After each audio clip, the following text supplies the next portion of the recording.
pa eh. Yes. So nagkaroon kayo ng Yes. relationship? So, Ikinagulat ng marami ang mga naging pagbubunyag ni Eric, lalo na nang mapag-usapan ang patungkol sa naging relasyon di umano nila noon ng host-actress na si Tony Gonzaga at sa biling naging kasintahan niya ito.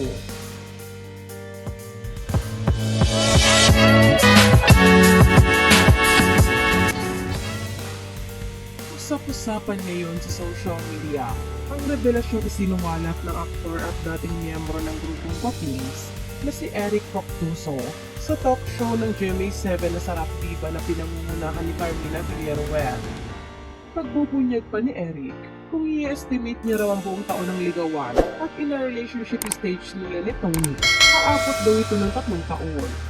Tanong kasi ni Carmina sa kanya, totoo bang nagkarelasyon kayo noon ng host-actress na si Tony Gonzaga? Sagot ni Eric, parang hindi ko in-expect yun ah. Oo meron.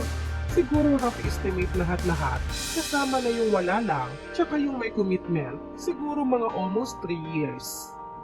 Dahil dito'y naguluhan ng marami dahil ang lagi raw sinasabi ni Tony ay first at last boyfriend niya ang ngayon asawa na niya na si Paul Soriano.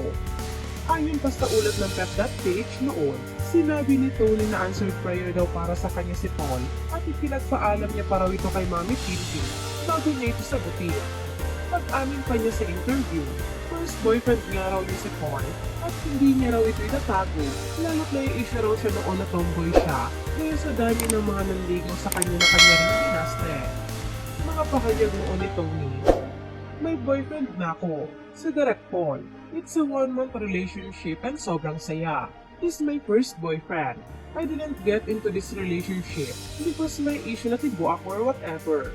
I really got into this relationship because I want to be in this relationship.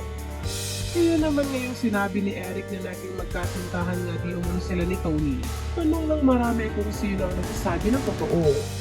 Hindi rin kasi ito ang unang beses na sinabi ni Eric na naging girlfriend niya ang host-actress. Dahil pag-amin niya rin sa mga nakaraan niyang interview, pareho pa raw silang nasa GMA noon ni Tony nang maging kasintahan niya ito.